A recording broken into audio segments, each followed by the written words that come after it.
চাঁপাইনবাবগঞ্জ সদর উপজেলার ফাটাপাড়া গ্রামে একটি বসতবাড়িতে হাতবোমা তৈরির সময় ভয়াবহ বিস্ফোরণের ঘটনা ঘটেছে। এতে ঘটনাস্থলেই দুজনে মৃত্যু হয়েছে এবং গুরুতর আহত হয়েছেন আরও ৩ জন। বিস্ফোরণের তীব্রতায় টিনের ঘর ও আসবাবপত্র উড়ে গেছে এবং দেয়াল ধসে পড়েছে। শনিবার আজ সকালে সদর উপজেলার ফাটাপাড়া গ্রামের আবুল কালামের বাড়িতে এই ঘটনা ঘটে। স্থানীয় ও প্রত্যক্ষদর্শীরা জানান, বমের বিস্ফোরণ এসে দেখি যে দুইজন ডেড হয়ে পড়ে আছে, মানে মরে পড়ে আছে। তো একজনের অস্তিত্ব টোটালি বোঝা যাচ্ছে না। নাচ পড়ে আছে, মরেছে এরকম বম ফুটে। ছাদটা উড়ে গেছে, মানে টিন উড়ে গেছে, ওয়াল ভেঙে পড়ে আছে। এটা পারলে কাজ, এটাই উদ্দেশ্য নির্বাচন পরবর্তী এটা। খবর পেয়ে পুলিশ, বিজিবি ও ফায়ার সার্ভিসের কর্মীরা দ্রুত ঘটনাস্থলে পৌঁছান। নিরাপত্তার স্বার্থে পুলিশ ও বিজিবি পুরো বাড়িটি ঘিরে রাখে। পরে সিআইডি ও র্যাবের বোম ডিসপোজাল ইউনিট ঘটনাস্থলে এসে আলামত সংগ্রহ ও তদন্ত শুরু করে।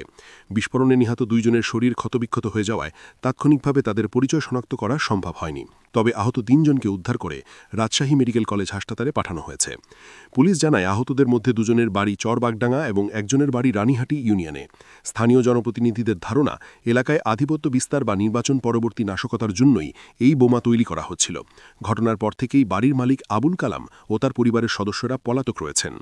এ ঘটনায় আইন শৃঙ্খলা বাহিনী তদন্ত চালাচ্ছে এবং পলাতক বাড়ির মালিককে আটকের চেষ্টা চলছে।